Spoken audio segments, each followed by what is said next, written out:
There are a lot of magic rings in the squashed frog door stopper. There are 4 in each of the toes, so there's 16 altogether. There's 1 at the base of the body, 1 at the top of the head, 1 at the top of each eye, and 1 in the centre of the mouth. So there are 21 magic rings if you make the frog door stopper with these toe pads. If you're not going to do these toe pads, you'll just need 5, but you still need 5 magic rings. So I'll show you now how to make a magic ring quite easily.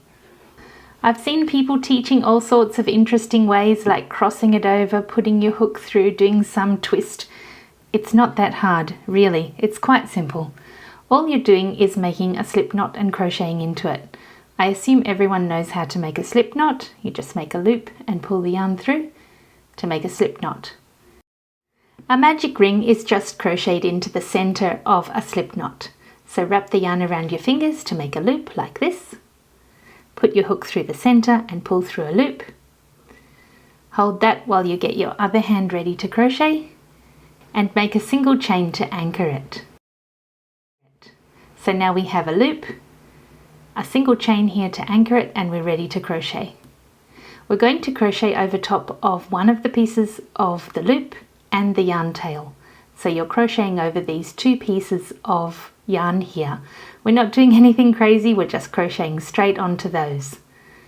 Another thing that makes it difficult to make a magic ring is to have your loop too big.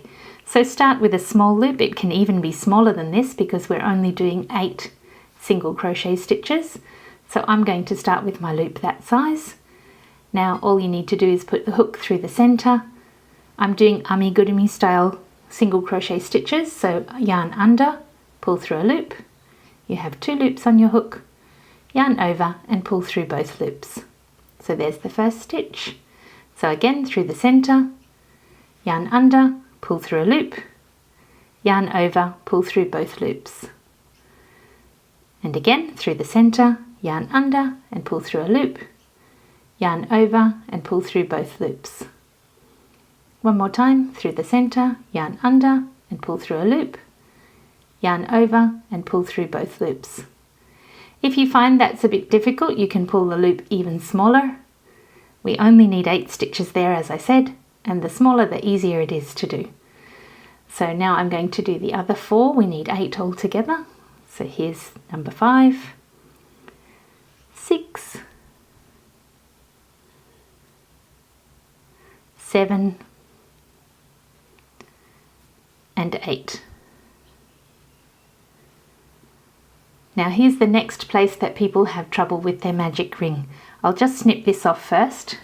So pull the loop large and snip it off and pull the working yarn through that without losing the one that you're using. So this is what we're left with. We have a magic ring. We have the yarn tail coming from the center here and the yarn tail from the stitches that we were doing. You've crocheted over 2 pieces of yarn here, so there are 2 loops on this side in underneath these stitches here. When you close the magic ring, it's quite easy to close the first loop. The second loop you need to pull tighter to pull that closed, and if you don't pull that closed, once you've got this nice and closed and you start crocheting around the outside, that kind of twists and manipulates it so much that your second little loop there comes slightly undone, and so the center of the ring gets a little gap. So I'll show you how to pull that nice and tight so you don't make a gap. The first thing to do is to get the yarn you're working with and see if you can break it. Pull it as tight as you can and break it. I can't break my yarn because this is a nice strong yarn here, so I know I can pull very hard. But if you find that your yarn breaks at a certain point, just don't pull tighter than that when you're pulling your magic ring closed. So it's a bit hard to see through my fingers here, but I'm going to pull that yarn closed. I can feel the first loop closed just there. You can see that's nice and tight, but you can't tell whether that second loop is closed nice and tight or not. So give it another pull. Sometimes as you do that you can feel it close a little bit more. There it is. I felt my second one close there, and you could see that a little bit more came through. So you can see that that's closed the second loop now. And the last thing to do is to close off the magic ring. So put the piece of yarn that you were crocheting with onto a needle, and then we're going to do an invisible end. Normally when you're closing an invisible end, you'll skip that first stitch and go to the second one, but I don't want to with my magic ring because I don't want to create a bump. So I'll go below both the front and back parts of that stitch that was our first stitch, pull the yarn through there, and then go back into the same space that the yarn was coming from, and this piece of yarn making a little loop there underneath.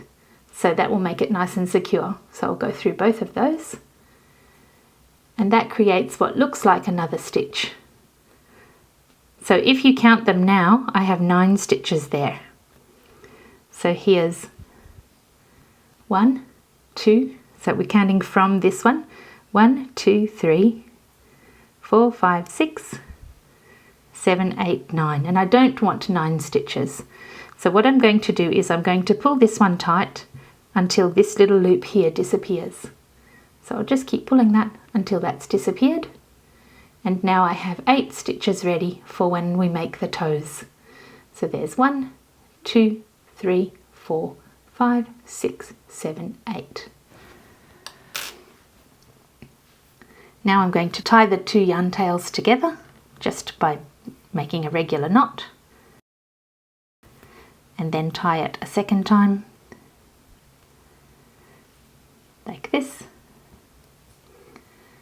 So there's our toe pad ready, and there it is tied off close to the stitches on the other side. When we crochet these toe pads into the toes and the feet, what we're going to do is use these yarn tails and crochet over top of them to hide them inside our work so you don't have to sew them through later. So just leave the yarn tails long there and make yourself 16 toe pads. For my frog, I'm making a thumb for each leg. You can do it the same as I did in this video, or you can make it the same as my original frog that had all the same colour, or you could do a mixture of colours. You can choose any way you like. In the next video, I'll show you how to make the legs.